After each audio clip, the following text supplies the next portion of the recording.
Assalamualaikum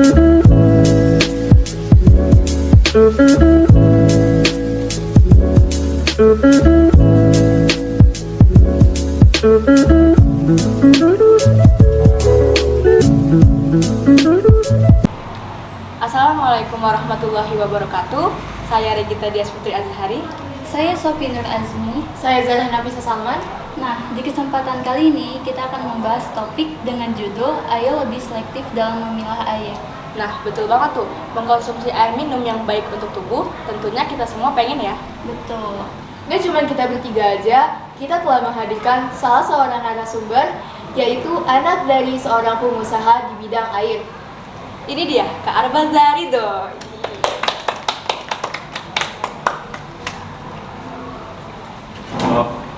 Halo Kak, kabarnya gimana Kak?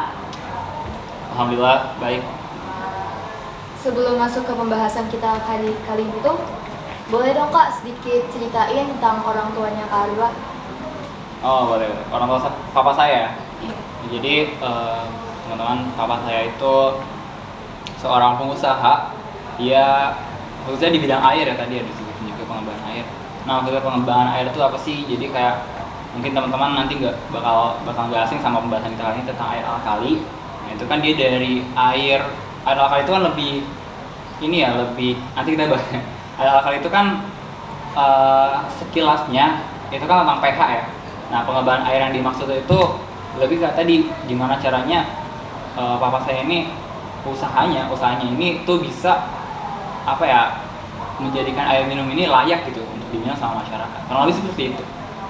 Macam-macam juga perusahaannya udah dijalankan ya, kayak Kenjin Water dia pernah punya mesinnya, pernah juga kerjasama dengan OW Water, pernah juga yang saat ini sekarang lagi bekerjasama dengan MBI Glory gitu. Itu apa? Keren juga ya Kak. Insya Allah. Untuk air alkali itu sendiri apa ya Kak? Oh, air alkali. Ini kalau menurut Wikipedia.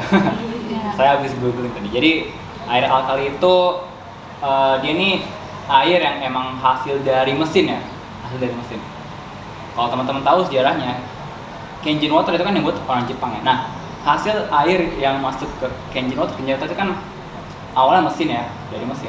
Nah, itu disebutnya air alkali, pH-nya yang tinggi, gitu. Itu tentang air alkali. Manfaat yang kita dapetin dari mengkonsumsi air alkali itu apa sih Kak? Ngomongin manfaat, banyak sih. Kalau umumnya ya, orang-orang itu mengkonsumsi air alkali, yaitu kalau dia pengen sehat, ya pengen hidup sehat ya, pertama pengen mencegah supaya dia tuh nggak penyakitan, nggak diabetes, nggak kolesterol, nggak kanker juga. Bisa juga dikonsumsi sama orang-orang yang emang lagi sakit, bisa sembuh tuh. Itu umumnya, secara umum ya. Kalau misalkan penelitiannya ada lagi nanti, manfaatnya tuh ya kayak gitu. Emang untuk kesehatan lah. Jadi air alkali itu bagus untuk dikonsumsi oleh orang yang sedang berpenyakit. Iya, bisa dikonsumsi sama orang sakit. Untuk cara pengolahannya itu seperti apa? Nah, tadi ya kalau ngomongin pengolahan, ya ini kalau ngomongin pengolahan itu kita kayaknya harus praktek, harus ada mesinnya, kita harus punya alat-alatnya juga ya. Nah, jadi mungkin kalau sekilasnya aja, jadi di dalam mesinnya ini tergantung juga sih. Kalau ngehan Kenjin Water kan mesinnya, ada juga yang namanya filter. Jadi cara ngolahnya ya udah kita tinggal masukin air minum kita, filter itu antar jadi air alkali. Jadi cukup sederhana ya Pak? Sederhana. Jadi kalau zaman sekarang ini ya itu udah nggak sulit buat kita mau mengkonsumsi air sehat, air alkali, udah nggak sulit, gampang.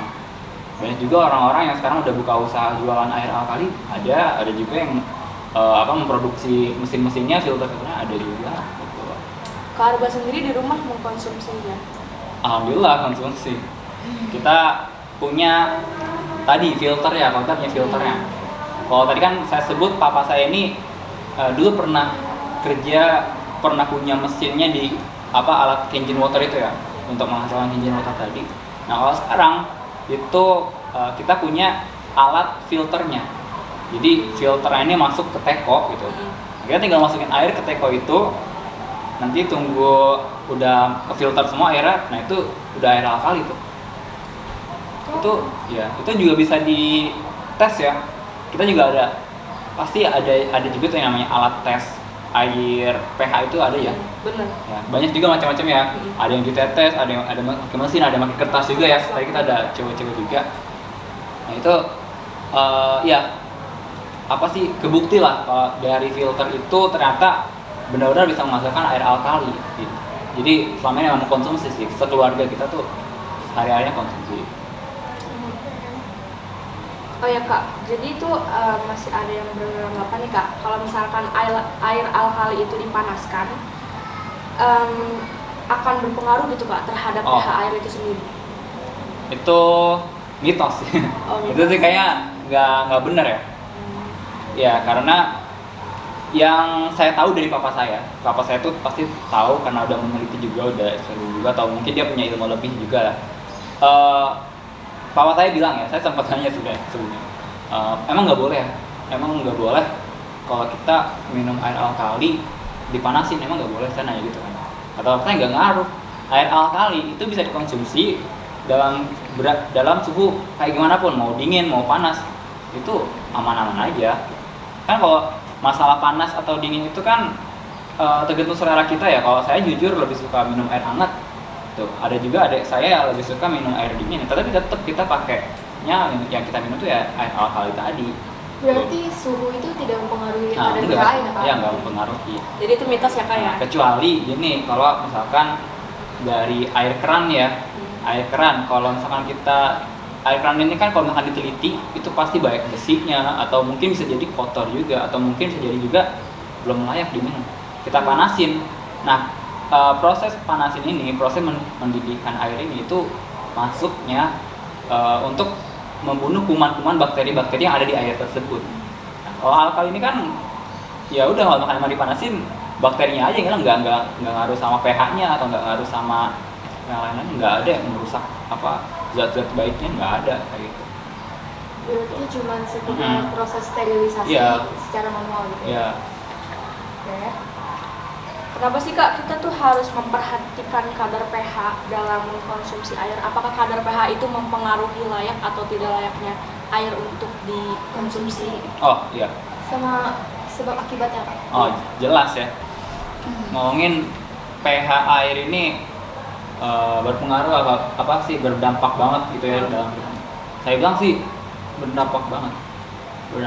Kalau kita ngebahas pH itu kan yang terkecil ya, dari pH 3 sampai nanti pH 7 yang normal sampai pH tinggi itu yang 10. Ini kan tingkat keasaman air ya, tingkat keasaman air sampai tingkat kebasahan air. Tubuh kita ini tuh asam. Dalam tubuh kita ini tuh asam.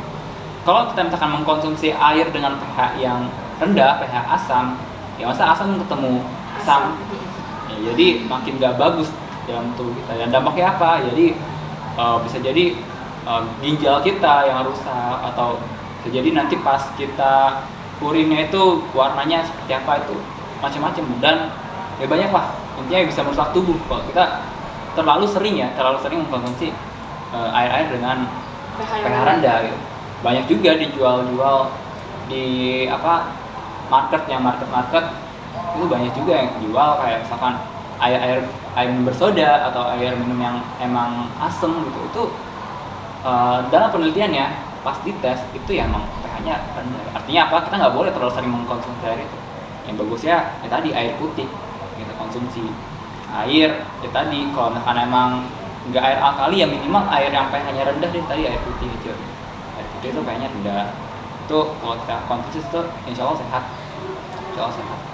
Oke, itu untuk pH air yang rendah ya Kak? Iya. Kalau misalkan kita terlalu sering mengkonsumsi dengan pH air yang tinggi banget gitu tuh gimana tuh Kak?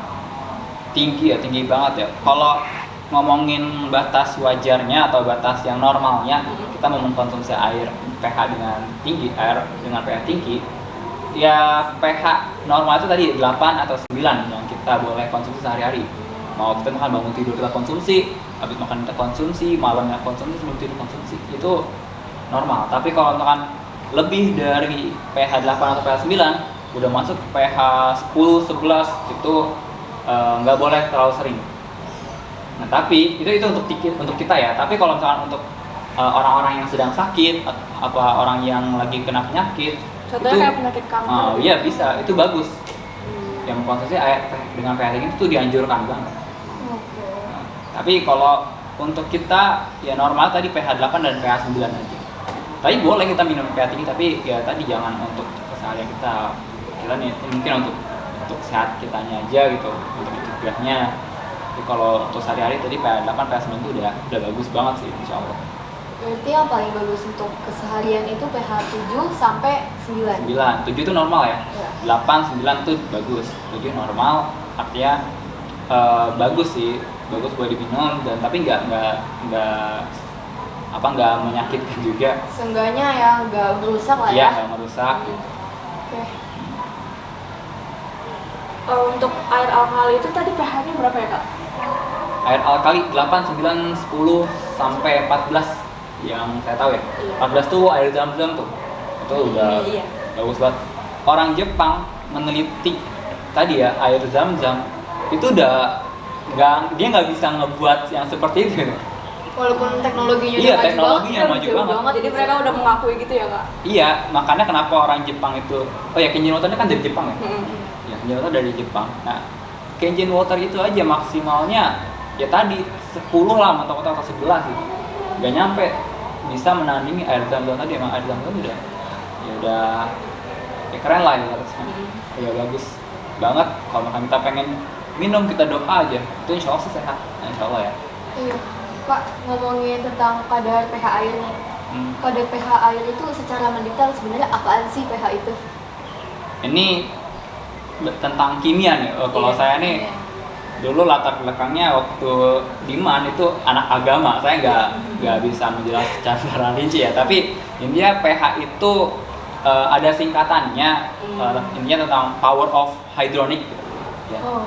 Power of hydronic, apa sih intinya tingkat hidrogen air. Ya tingkat pH ya. Power itu kan power. Ya tadi tingkatannya dari 3 sampai 11 itu pH. Jadi tadi makin air ini penuh hidrogen, penuh hydronic, ya makin bagus. Gitu. Untuk tingkatannya tuh kayak asam tuh dari berapa sampai berapa, Kak? Terus Iya. basa. Asam kan tadi 3 sampai 6 ya. Iya. 3 sampai 6 itu asam tuh. Nah, kan nggak mau nyebut merek lah.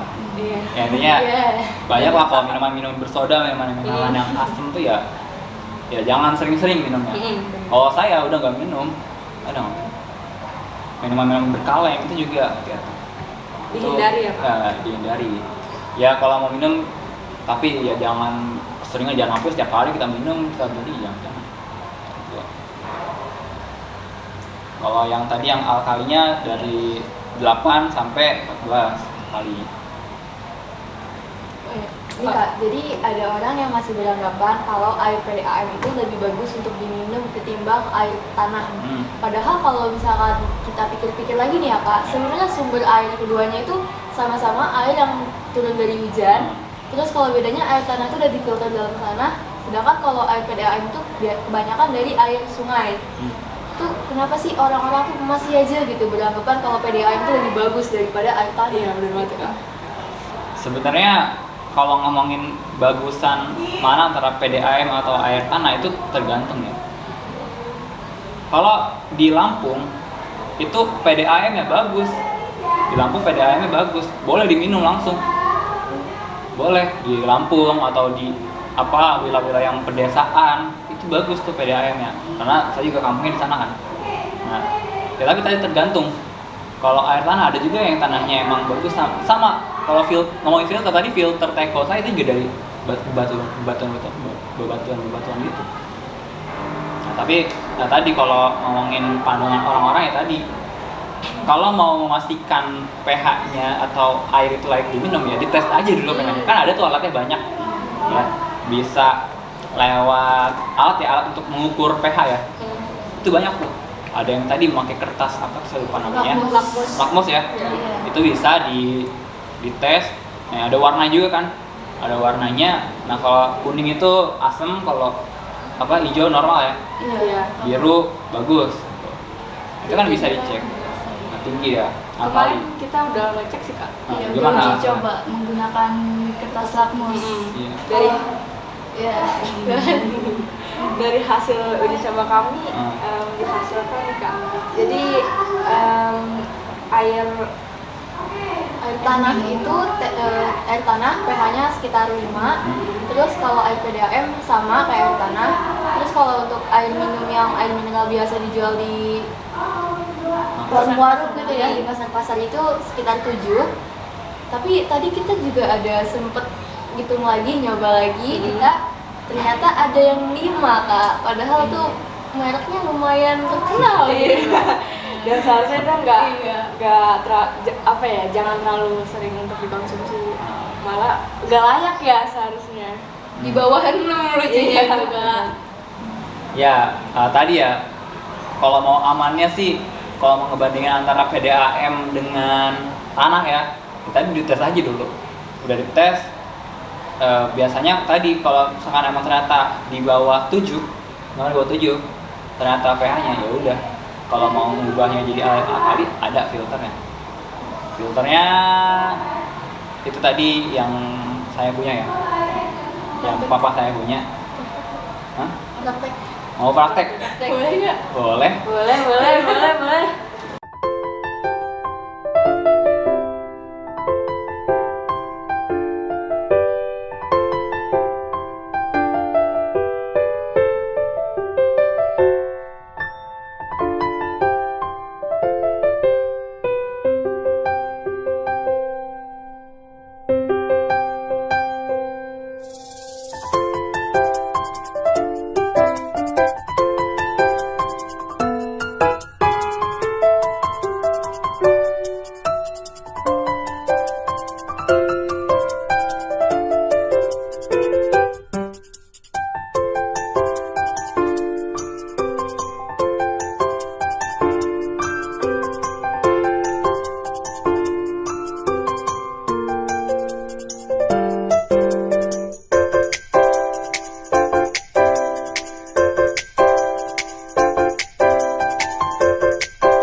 Oke teman-teman, itu tadi perbincangan kita dengan Kak Arba. Jadi kesimpulan yang dapat kita ambil dari pembahasan kali ini yaitu ternyata kadar pH dalam air yang kita konsumsi sangat memengaruhi kesehatan di dalam tubuh. maka dari itu lebih selektiflah dalam memilah air. Pilihlah air yang bagus untuk dikonsumsi kita, yaitu kisaran pH 7 sampai dengan 9. Terima kasih juga kepada Kak Arba selaku narasumber kita Selalu guys, semangat. yang sudah bersedia memberikan pengetahuan baru. Terima kasih juga kepada kalian yang sudah mendengarkan podcast ini dari awal hingga akhir. Harapannya dari apa yang kita bahas semoga bisa menjadi manfaat untuk kedepannya. Dirasa podcast kita kali ini sudah cukup. Kami selaku host undur diri. Cukup sekian podcast edukasi dari kami. Sampai bertemu di lain kesempatan. Wassalamualaikum warahmatullahi wabarakatuh. Bye.